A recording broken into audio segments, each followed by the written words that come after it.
अरे मूर्ख उठ, वे चले गए। कौन चले गए? वही चारों बंदी हैं? ये तो अंधेर हो गया। दानवराज हैग्रीव को पता चला तो हम सब मारे जाएंगे। अब क्या होगा? कहाँ भाग गए वो चारों? दानवराज हैग्रीव को सूचना तो देनी पड़ेगी। चलो चलो चलो।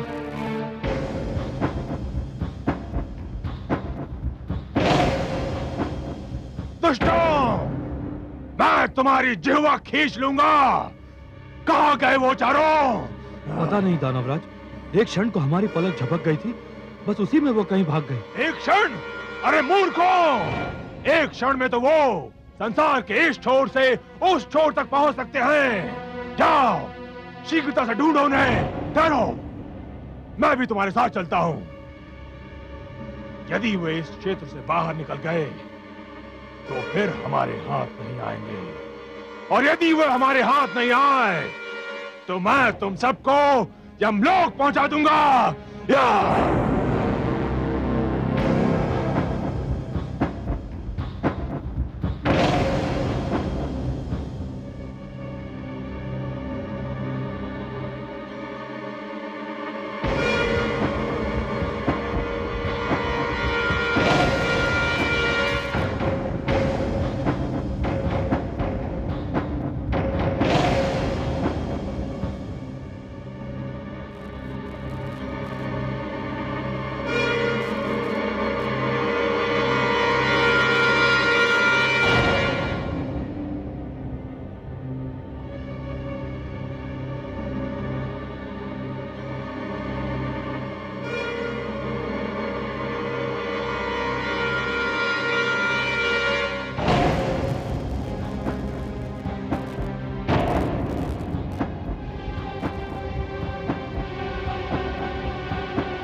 बहुत चतुर बनते थे ना। अभी निकालता हूं तुम सबकी चतुराई। मैंने कहा था ना, यदि भागने का प्रयत्न किया तो तुम सबको मार डालूंगा। अब मुझे वही करना होगा। या अपने भगवान विष्णु का जी भर कर स्मरण कर लो। तुम्हारी मृत्यु तुमसे उतनी ही दूर है जितनी मेरे खड़क से तुम्हारे कंठ की दूरी। या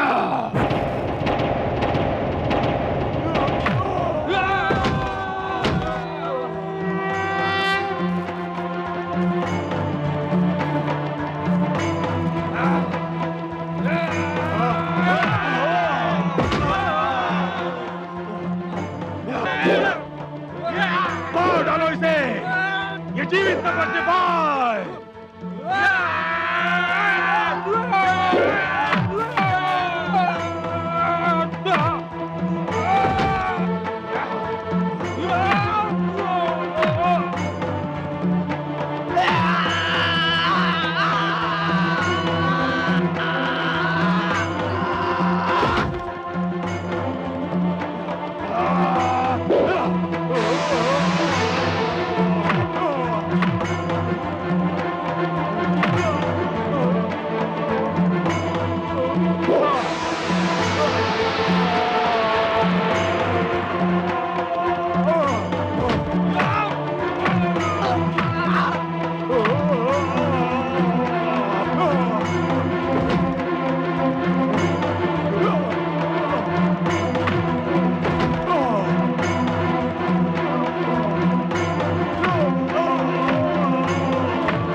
ये मेरे आप्त वचन मानव की धरोहर हैं, हयग्रीव। ये इस अपवित्र स्थान में नहीं रह सकते और तू इनको नष्ट भी नहीं कर सकता। इनकी रक्षा करना मेरा उत्तरदायित्व है। संभवतः तुम्हें मानव तक पहुंचाने का समय अभी नहीं आया है, और जब तक वो समय नहीं आता तब तक अंधेरे में भटकते हुए मानव जीवन के लिए उजाले का संदेश बने हुए तुम मेरे ही पास रहोगे।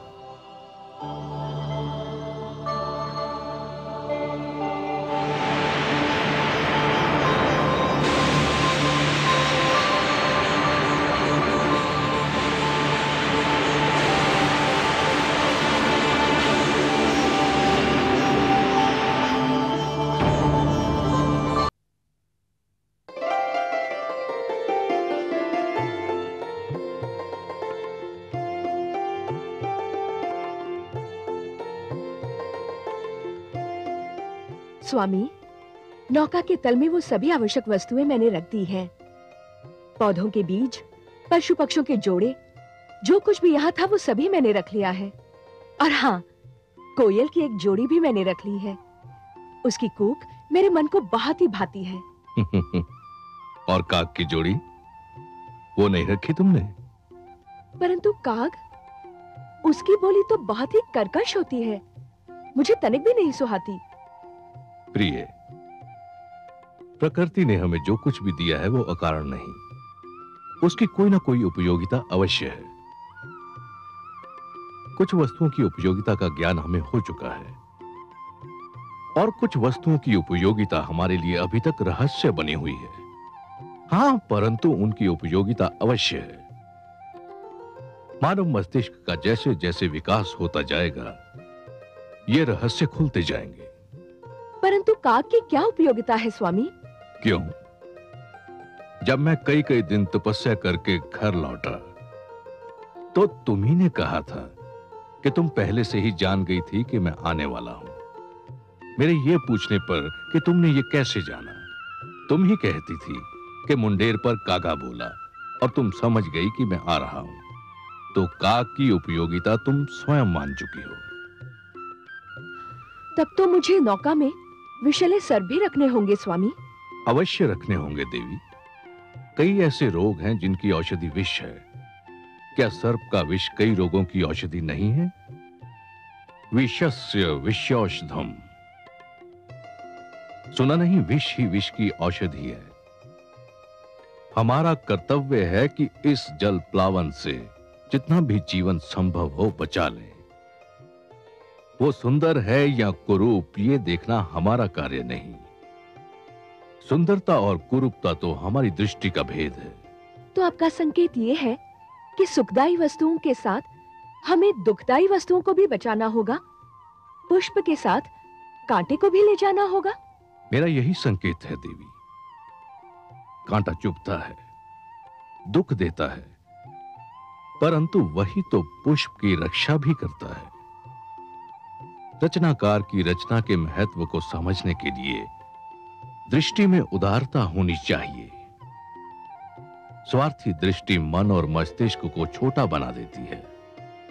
पूर्णता के लिए आवश्यक है कि सृष्टि बहुरंगी हो। अनेकता में एकता ही तो जीवन का सौंदर्य है देवी। आप ज्ञानी हैं स्वामी, आपने मेरी आंखें खोल दी। मैं अभी अपनी भूल सुधार कर आती हूं। ठहरो देवी, भूल का नाम लेकर तुमने मुझे भी मेरी एक भूल का स्मरण करा दिया। क्या आप भी नौका में कुछ रखना भूल गए हैं स्वामी? हां, मैं जीवन की सबसे बड़ी आवश्यकता को साथ लेना भूल गया हूं। किंतु क्या? मैं नौका में शिक्षा रखना भूल गया हूं। शिक्षा? हां देवी, हम अपने साथ शिक्षा ना ले गए तो नए जीवन, नई पीढ़ी को हम क्या भेंट देंगे? किंतु स्वामी, शिक्षा नौका में कैसे रखी जा सकती है? शिक्षा शिक्षक से मिलती है, और सृष्टि में सप्त ऋषियों से बड़े शिक्षक और कौन हैं?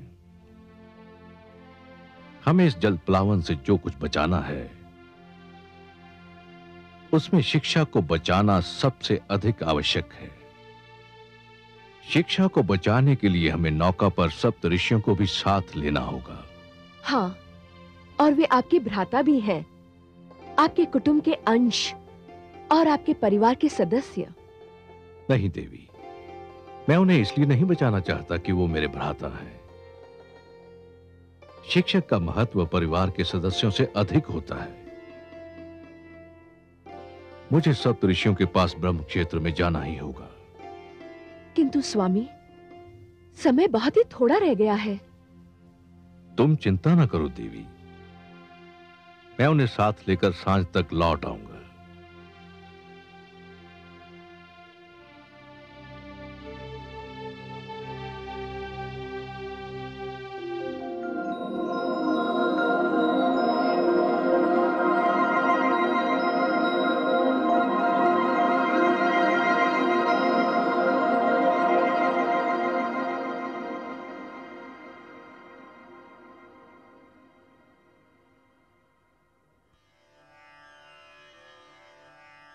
प्रणाम।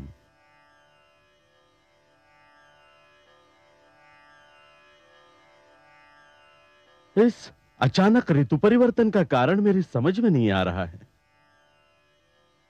देखते ही देखते दृश्य बदल गया है। आकाश का रंग परिवर्तित हो गया है। हे वशिष्ठ देव, हम भ्राताओं में आप ही खगोल शास्त्र के सबसे महान ज्ञाता है।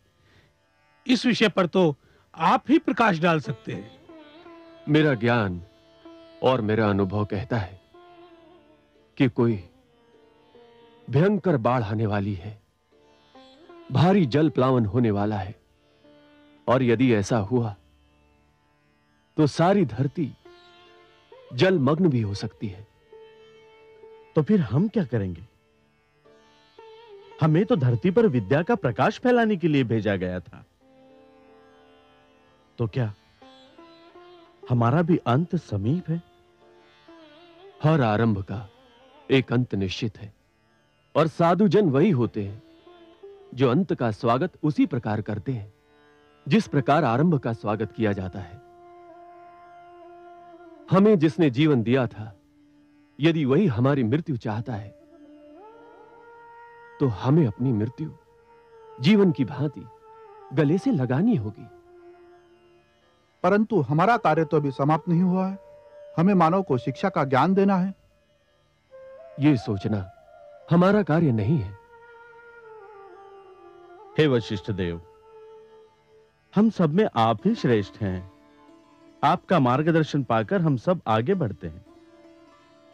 तो फिर हमें योग समाधि लगाकर ध्यान मग्न हो जाना चाहिए। मृत्यु आए तो हमें अपना स्वागत करता पाए। आपके आदेश का पालन होगा।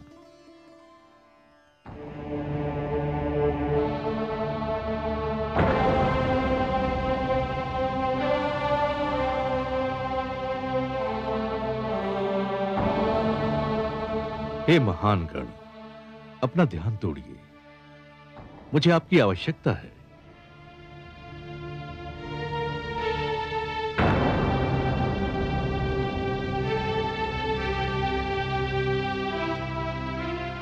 मैं ब्रह्मपुत्र, आपका अनुज, मानव कल्याण के लिए आपको लेने आया हूं।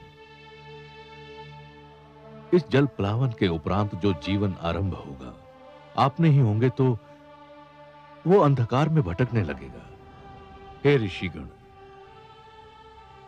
आपको सृष्टि में आने के उद्देश्य की पूर्ति करनी है। मानव जाति के लिए, जीवन के लिए आपका मेरे साथ चलना अनिवार्य है। आंखें खोलिए, समय हाथों से निकला जा रहा है।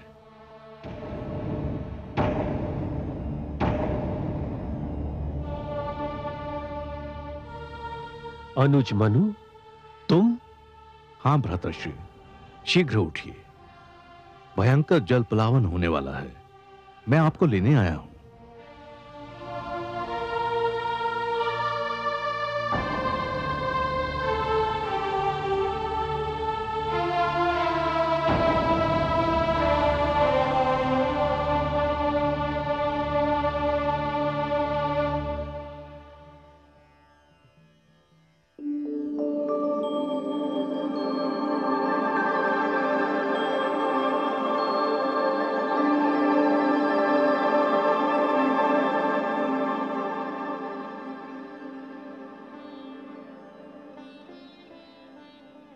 देवी, धरती पर जल प्लावन का समय आ गया है।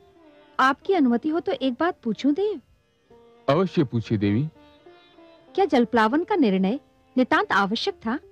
ब्रह्मा जी का उद्देश्य बहुत उच्च, बहुत महान, बहुत पवित्र है, और इस उद्देश्य की पूर्ति के लिए धरती का स्वच्छ होना अनिवार्य है। पर प्रभु, क्या इस जल प्लावन में सब कुछ डूब जाएगा? देवी, हम त्रिमूर्ति हैं, ब्रह्मा, विष्णु और मैं। हम तीनों के अपने अपने कार्य क्षेत्र हैं, और हमें से कोई किसी दूसरे के कार्य क्षेत्र में पग नहीं धरता। ब्रह्मा जी अपना कार्य कर चुके हैं, अब मैं अपना कार्य करने जा रहा हूं। इस जल प्लावन में क्या डूबेगा और क्या बचेगा, इसका ज्ञान तो केवल श्रीहरि विष्णु को है, क्योंकि ये उनका कार्य क्षेत्र है। पर प्रभु, इसके उपरांत होगा क्या? उसके उपरांत सब कुछ शांत हो जाएगा। परंतु देवी, ये सब प्रश्न आप क्यों पूछ रही हैं? आपके सहयोग से ही तो मैं यह कार्य करूंगा। मैं कुछ समझी नहीं देव। आप मेरी प्रेरणा हैं।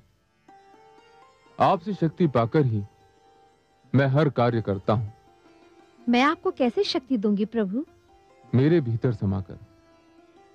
तनिक इस कैलाश को भी तो अर्धनारीश्वर का रूप देख लेने दीजिए। जो आज्ञा प्रभु।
मैं मत्स्य के रूप में आऊंगा।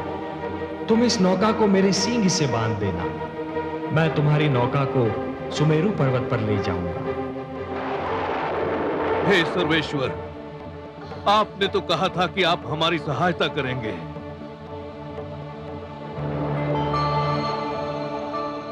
शान्ताकारं भुजगशयनं पद्मनाभं सुरेशं विश्वाधारं गगनसदृशं मेघवर्णं शुभांगं लक्ष्मीकान्तं कमलनयनं योगिभिर्ध्यानगम्यं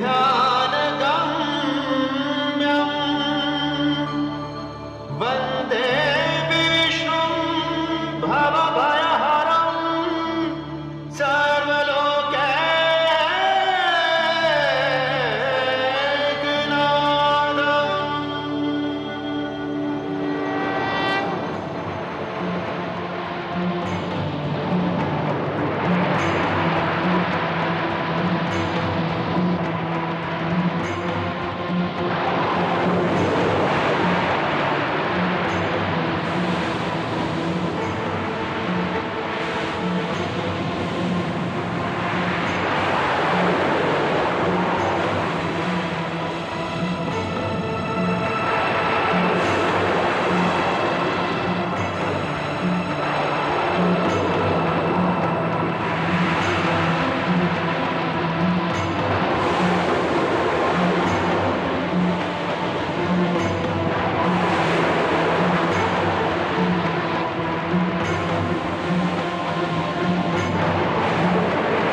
स्वामी, यहाँ तो कुछ भी नहीं है, एकदम निर्जन स्थान लगता है। ऐसा मत कहो देवी, यहाँ हम हैं और यहाँ वो है जो कण कण में रमते हैं।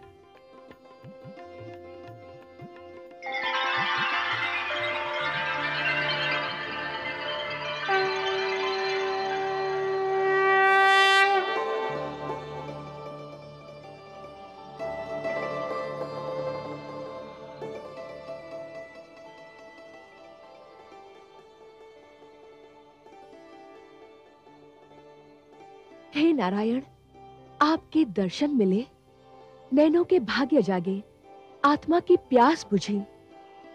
इस क्षण के आगे जीवन का हर एक क्षण तुच्छ है। हे विश्वेश्वर, आपने जलप्लावन से हमारी रक्षा की, आपको कोटि कोटि धन्यवाद। हे मनु, इस भयंकर जलप्लावन में शिक्षा और गुरु की रक्षा करने में जो तुमने तत्परता दिखाई, वो भी सराहनीय है। तुमने मानव कल्याण के उद्देश्य के लिए साधना की, व्रत धारण किया। और हे शत्रुपा, इन सब शुभ कार्यों में अपने पति का साथ देकर तुमने अपने पत्नी धर्म का पालन किया है। मैं तुम दोनों से अति प्रसन्न हूं और समस्त मानव जाति में केवल तुम दोनों को चुनने का एक विशेष कारण भी है। हे जगदीश, आप तो कारणों के कारण हैं। जो भी कारण होगा उसे केवल आप ही जानते हैं। मैं जानता हूं मनु कि मानव कल्याण के मेरे परम उद्देश्य की पूर्ति के लिए आप दोनों माध्यम हो। यह मेरा परम उद्देश्य आपके माध्यम से ही संपन्न होना है। मनु, जब खेत की उपज पक जाती है और खेती काटी जाती है, तो कृषक कुछ बीजों को बचाकर रखता है और यही बीज आने वाली उपज का कारण बनते हैं। मैंने भी यही किया है। तुम दोनों की रक्षा करके मैंने जीवन की रक्षा की है। अब तुम दोनों मिलकर नव जीवन की उपज का कारण बनोगे और यह आने वाला जीवन बहुत सुखद होगा मनु, बहुत सुखद होगा, पावन होगा। और तुमने सप्त ऋषियों के इस समूह को अपने साथ में लाकर एक बहुत बड़ा कार्य किया है, क्योंकि आने वाले जीवन की महान आवश्यकता होगी शिक्षा। हे सर्वव्यापी, हे रहस्य ज्ञाता, नवजीवन को जो शिक्षा मिलेगी वो तो केवल आप प्रदान कर सकते हैं। आप मुझे ज्ञान दीजिए, ये शिक्षा क्या होगी, कैसी होगी? हे वैवास्वत, मानव बड़ा विचित्र प्राणी है और उसका इतिहास भी उतना ही विचित्र है। उठता है तो देवता बन जाता है और गिरता है तो दानव। दानवता अज्ञान और हीनता का प्रतीक है और मैं हर युग में मानव को दानव बनने से बचाना चाहता हूं। अर्थात मानव देवताओं की भांति अमर तो नहीं हो सकता, पर देवताओं की भांति संपूर्ण तो अवश्य हो सकता है। और उसे संपूर्ण बनाने का मूल मंत्र मुझे तुम्हें सौंपना था और इसीलिए जलप्लावन से रक्षा के लिए मैंने तुम दोनों को चुना है। हे जगदीश्वर, आपको कोटि कोटि धन्यवाद। हे लक्ष्मीपति, आपकी जय हो। मैं तुम दोनों को यह उपहार सौंपता हूं जो समस्त मानव जाति की धरोहर है।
ये मेरे आप्त वचन हैं, ये मेरे वेद हैं, ये ऋग्वेद है,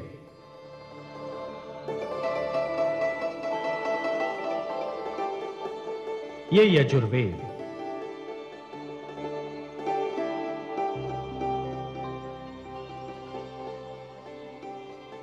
ये सामवेद है और ये अथर्ववेद।